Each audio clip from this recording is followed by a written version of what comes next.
मानव सभ्यता के सबसे पुराने ग्रंथ ऋग्वेद में एक ऐसी नदी का जिक्र है जिसे 70 से भी ज्यादा बार सर्वश्रेष्ठ माँ, सर्वश्रेष्ठ नदी, सर्वश्रेष्ठ देवी कहकर पुकारा गया है।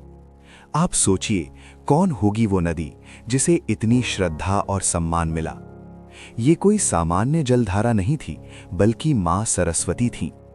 ऋग्वेद के ऋषि मुनियों ने उन्हें अम्बे तमे, नदी तमे, देवी तमे कहकर स्तुति की है, जिसका अर्थ है माताओं में सबसे श्रेष्ठ, नदियों में सबसे श्रेष्ठ और देवियों में सबसे श्रेष्ठ।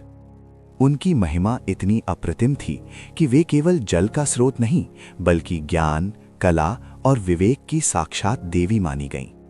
उनकी धारा केवल भूमि पर नहीं बहती थी, बल्कि चेतना के गहरे स्तरों पर प्रवाहित होती थी, जो हमारे विचारों और सृजन को पोषित करती थी।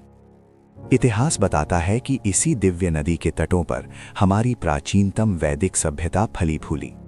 ऋषियों ने इन्हीं पवित्र धाराओं के समीप बैठकर गहन तपस्या की और वेदों का ज्ञान प्राप्त किया। सरस्वती का प्रवाह जीवन का प्रतीक था, जो समृद्धि लाता था, ज्ञान की प्यास बुझाता था और आध्यात्मिक विकास की राह दिखाता था। वो सिर्फ एक नदी नहीं, बल्कि हमारी संस्कृति का आधार स्तंभ थी, जिनकी कृपा से उस समय का समाज ज्ञान और धर्म के प्रकाश से आलोकित था। लेकिन फिर कुछ ऐसा हुआ जिसने इस पूरी कथा को एक गहरा रहस्य बना दिया। धीरे धीरे युगों के बीतने के साथ ये विशाल और शक्तिशाली नदी, जिसने हमारी सभ्यता को जन्म दिया था, पृथ्वी की गहराइयों में समा गई। उसकी भौतिक धारा लुप्त हो गई, अदृश्य हो गई।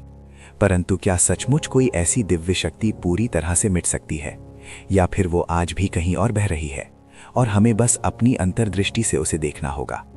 क्योंकि ये वही ज्ञान की दिव्य धारा है जिसका उल्लेख ऋग्वेद में किया गया था, और ये आज भी शायद आपके भीतर बह रही है, बस हम उसे देख नहीं पाते। अगर आप इस रहस्यमयी ज्ञान को और गहराई से जानना चाहते हैं तो सब्सक्राइब करें, कहीं ये अमूल्य धरोहर भी विलुप्त ना हो जाए।